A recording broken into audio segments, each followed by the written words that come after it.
Bok, ja sam Korana i dobrodošli na moj YouTube kanal. Kao što vidiš prema naslovu, ovo je make-up koji jednostavno ne možeš preskočiti, odnosno ja ga nisam mogla preskočiti. On je u skladu s trendovima, ali je ekstremno kvalitetan, djelotvoran, prekrasan, nosim ga već nekoliko mjeseci, oduševljena sam i garantiram da je ovo make-up koji ću nositi cijelo ljeto i garantiram da su ovo proizvodi koje će i tebe jednako oduševiti.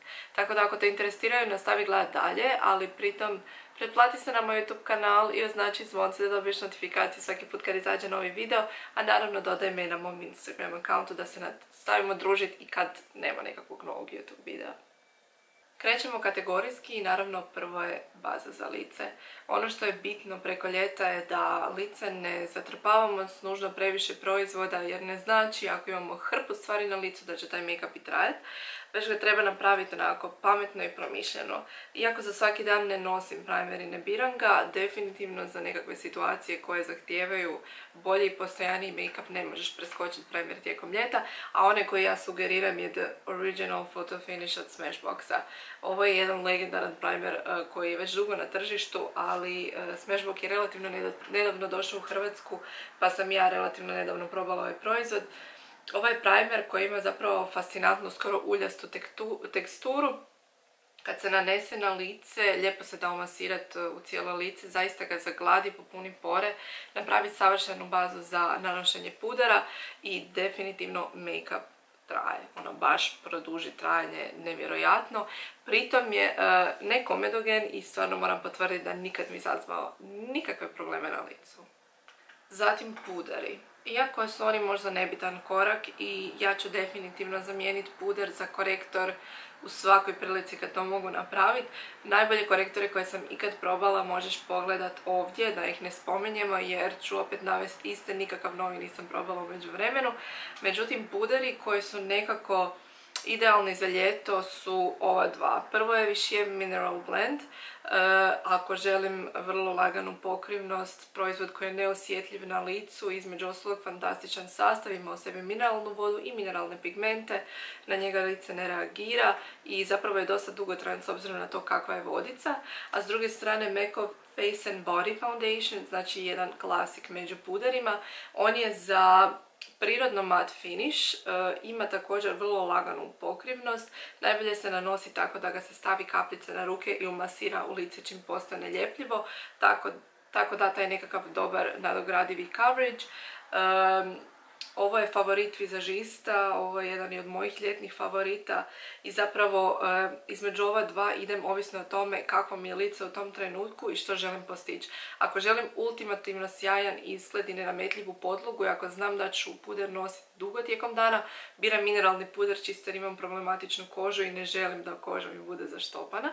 S druge strane, ako želim prirodno mat finish, recimo malo dugotrajni, s obzirom da je ovo vrlo dugotrajan puder, ja ima reći više za večernje prilike, posegnut ću za Mekovim Face and Bodyjem. Znam da neki izlasci, neke situacije zahtijevaju punu pokrivnost i definitivno sam za i u tom slučaju, ali s obzirom da nekako ni trendovski ni meni po ukusu trenutno nije nošenje full coverage-a, nekako ćemo ostati na ova dva. Zatim puder u prahu. Iako je najbolje kožu pustiti sa što manje slojeva, tijekom ljeta ni jako, recimo samo mješovitu kožu ne mogu nositi samo puder, potrebno mi je i nešto preko. U tom slučaju trebaš proizvod koji u sebi ima sitne sjajne čestice jer želiš izgledati svježe. Ako stavimo nešto full matirano, mislim da previše zaguši lice i nekako uništi tu ljetnu vibru. Moji favoriti su oni koji sam već više puta spominjala, ali ne mogu ih izbjeći ovaj put, to je Revidermov Illusion Loose Minerals. Ovo je mineralni puder koji neće začepiti tvoje pore, prekrasno sjeda na kožu, imam ga i sad na centru lica. Idealan je zapravo i za stavljanje highlighta na sredinu lica, za to je proizvod koji nije sjajan na slici, ali uživo ima taj nekakav luminous finish i zapravo uz njega izgledaš svježe i nenametljivo si napudrana. Odličan je recimo za kad staviš korektor, da ga naneseš po cijelom licu, da ujednačiš boju. znači ovo je ultimativni proizvod što se mene tiče. S druge strane to je više Mineral Blend puder. On se inače mogao besplatno dobiti u skupovinu nekog drugog višijevog proizvoda po ljekarnama diljem Hrvatske, ali nadam se da će se moći kupiti ovako samostalno jer je prekrasan. Zapravo je miks sjajnog rožičastog pudera, nečeg ala bronzera i, ajmo reći, tona kože, iako nije baš tako prihvatljivo reći. Ovo je boja medium.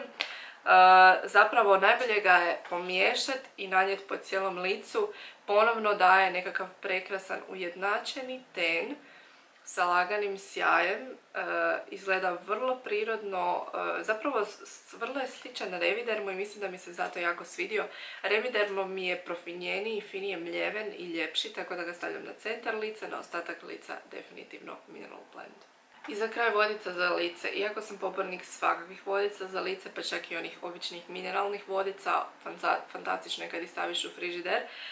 Zapravo, jedna koja me stvarno iznenadila je Dinksa Bare With Me Prime Set Refresh vodica, jer ima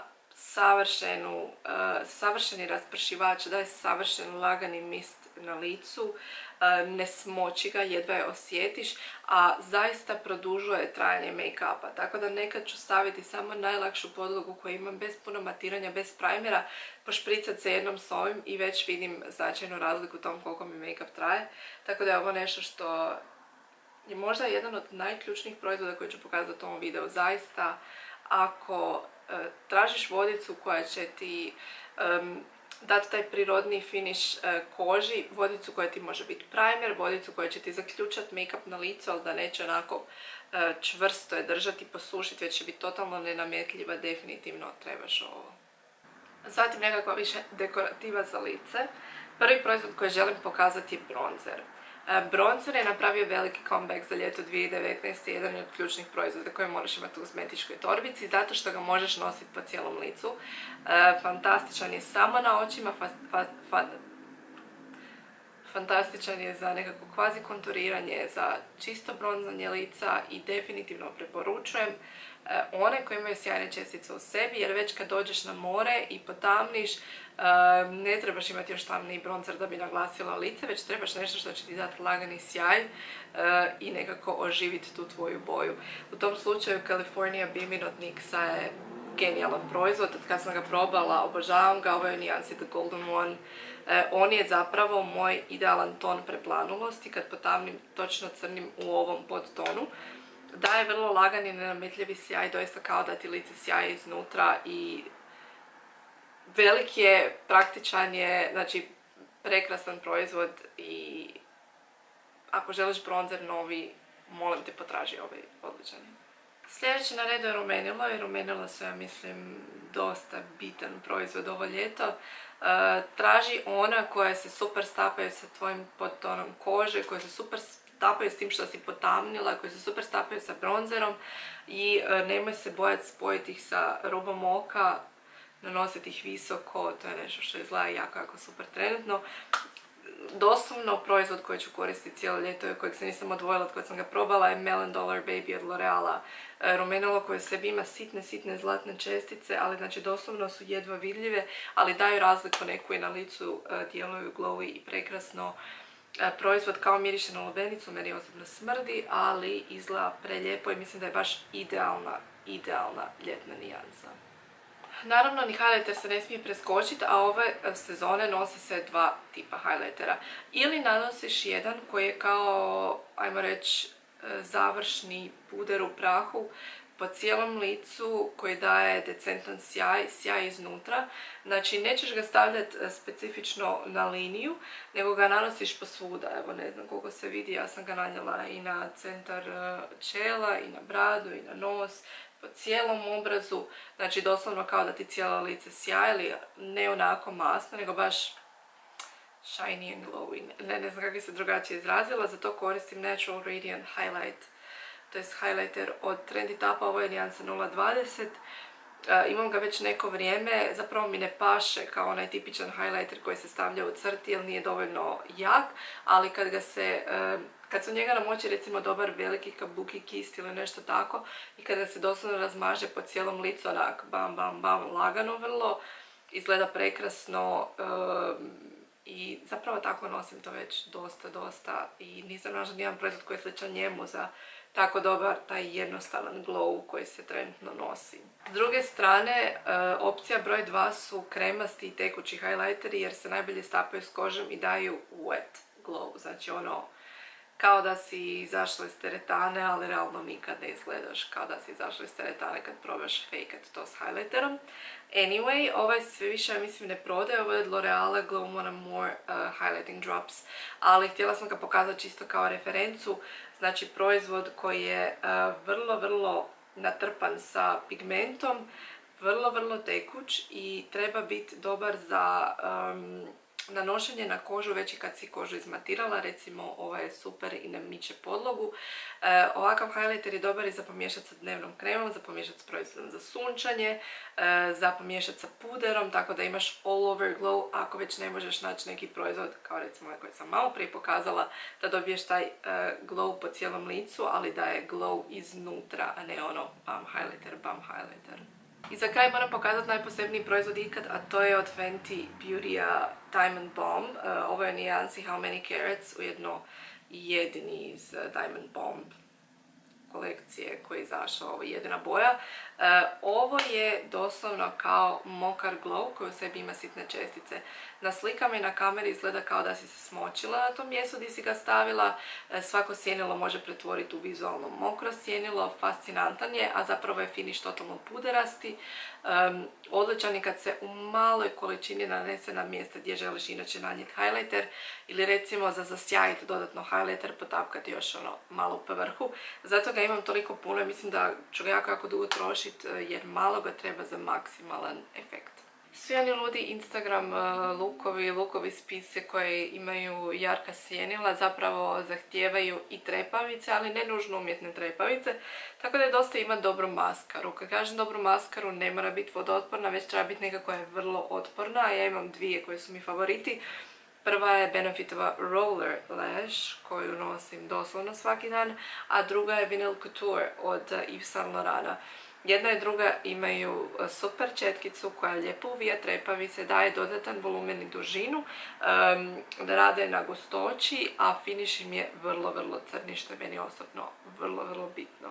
Kad su sjenila u pitanju, želiš li uopće nositi sjenila, obavezno su boje. Neonske boje, pastelne boje, isprane boje, ali boje. One su najbolji odabir za ovo ljeto i stvarno možeš se s njima igrati na svakakve načine da bude i maksimalistički i minimalistički, kako god da ti odgovara. Možeš s njima fejkat tuš, možeš ih stapati sa obrazima, opcija je stvarno pregršt. S druge strane nose se, kao što sam već rekla, bronzer na očima, a onda i te nekakve kao taupey nijanse s kojima možeš raditi smokey eye, da nije nužno crni, nego onako boje kave, boje pijeska i takve slične nijanse. Paleta koju sam ja izabrala je Jawbreaker, čisto zato što u sebi ima miks jednog i drugog. Ova je paleta koja sadrži hrpetinu jarkih nijansi, a paralelno ima idealnu nijansu za taj fake smokey eye, tu nekakvu boju između čokolade i kave, ne znam kako bi se izrazila, ali nijansa tasty, a s druge strane ima i fakat super kričavih nijansi s kojima se da napraviti čudo. Tako da jedna paleta sjenila koja ima dobro probrane boje je sve što ti treba za ovo ljeto. Za kraj usnice. Usne mogu biti u prvom planu ako u prvom planu nisu oči, ili pak ideš na totalno maksimalno i tada imaš jarke boje na očima i jarke boje na usnama. Međutim, prije ruževa nose se sjajla i to šljokasta sjajla ili ona sa vrlo wet efektom. Za početak ću ti pokazati od Too Faced Lip Injection Extreme. Ovo je najbolji lip plumper za usne koji sam ikad koristila i sad ga možeš kupiti u Hrvatskoj. Instantno da lip plumping efekt, kasnije ga malo pobrišeš, staviš preko usane bilo koje ruži ili sjajlo. Čak i kad ga nosiš samostalno, zapravo usne izgledaju vrlo onak juicy, prekrasan je. S druge strane šljokice, evo trenutno na ustima isto imam šljokasto sjajlo, to je od Aure Star Gloss u nijansi Supernova. On ima u sebi prekrasne, sitne, zlatno ružičaste čestice koje, baš neće, Anyway, ovako nekako. Zlatno ružičasto zelene čestice koje na usnama zapravo izgledaju totalno bombastično, možeš ih koristiti samo kao lip topper, samo na sredini usana za nekakav dodatan contouring efekt. Prekrasan je, a ako želiš nešto više svakodnevno, onda je to definitivno Gloss Bomb u nijansi Fenty Glow od Fenty Beauty-a. Ovo imam već neko vrijeme, ovo mi je najdraže sjajilo ikad napravljeno. Zato što je boje usana i zato što daje super sjaj koji nije nužno šljokičast, iako ima sjajne čestice u sebi, ali prije svega ekstremno koje usnice ima u sebi šija maslac i još nešto i stvarno nakon njega usne izgledaju prekrasno i osjećaš se kao da si nosila najbolje labelo na svijetu. Ipak ako želiš ruž, ponudit ću ti 3 opcije s kojima sam totalno opsjednuta u zadnje vrijeme, igrom slučaja sve 3 su od MAC-a. Nose se sve nijanse crvene, one koje naginju na naranđasto, koje naginju na rozo, iako se nekako, ajmo reći, preferira prava crvena. Ako želiš sjajlo, definitivno možeš isfurat vrlo pigmentirano crveno sjajlo za usne. Inače, zapravo se više nose nijanse koje se nekako stapaju sa tonom usana i samo naglašavaju, onako vrlo French, rekla bi. E sad, za crveni ruž moj favorit je Mandarino Powder Kiss Lipstick od MAC-a, čisto zato što ima taj efekt bitten lips, kissed lips, kako god želiš, znači zamagljene boje na usnicama, to je još jedan veliki trend trenutno. Izgleda vrlo nenametljivo i stvarno usne izgledaju onako poželjno, ne znam kako bi se drugačije izrazila. Sljedeći ruž koji preporučujem je Kinda Sexy od MAC-a i ovo je mat, njihov mat ruž. Ono što moraš zapamtiti je da njihov mat nije super mat, nego je više comfortable mat i kad se natapka na usne nešto između kremastog ruža i ovog powder lipstika što se tiče finisha, barem po meni. I zapravo idealan je i kad se s njim onako gusto ocrtaju usnice i namažu i jednako je dobar i kad se samo tapka na usne. Meni izgleda kao malo svjetlija nijansa moje prirodne nijanse usana, iako je zapravo dosta svjetli kad ovako pogledaš. Prekrasan je i za jutro i za večer, nosiv u svim kombinacijama, odličan je ruž. I za kraj tekući ruž, ovo je Retro Matte Liquid Lip Color u nijansi Too Matte With Love. Ovo je jarko ružičasti ruž. Izabrala sam ovaj čisto zato što obožavam njihovu formulu i ovaj ruž u crvenim nijansama je jedan od mojih najdražih na svijetu. Ako želiš ruž koji se nijedne situacije neće skinut, eventualno uz masnu hranu, onda nemaš šta dalje tražiti, to je ruž za tebe. I to su bili svi proizvodi o kojima jednostavno si trebala znati ovo ljeto. Možda malo pretjerujem i zvučim prenaglašeno kad kažem must have proizvodi, ali meni su se pokazali kao nešto bez čeg ne mogu živjeti, bez nešto sa čim sam posezala i prošlo ljeto, od ovih nekih stvari koje imam duže već. Svi su dobro istestirani u svim klimatskim uvjetima, situacijama, više i manje stresnim i mogu tvrditi da jednostavno rade. Tako da ako imaš mješovitu kožu i već si nešto kupila po mojoj preporuci i sviđa ti se, vjeruj mi, nećeš pogriješiti s ovim proizvodima. Sve ću ih izlistati na linkovima ispod videa, tako da ih direktno možeš kupiti ili napisati gdje ih možeš potražiti, u kojem dućanu u Hrvatskoj ako ti je tako praktičnije. U svakom slučaju ako kupiš neki od ovih proizvoda definitivno mi piši da vidim kakav je tebi, ali možeš ostaviti tu u komentarima komentar ako si već nešto probao, ako želiš nešto probat. Anyway, pričajmo. To je to, mi se vidimo uskoro u drugom videu, uživaj među vremenu. Bak!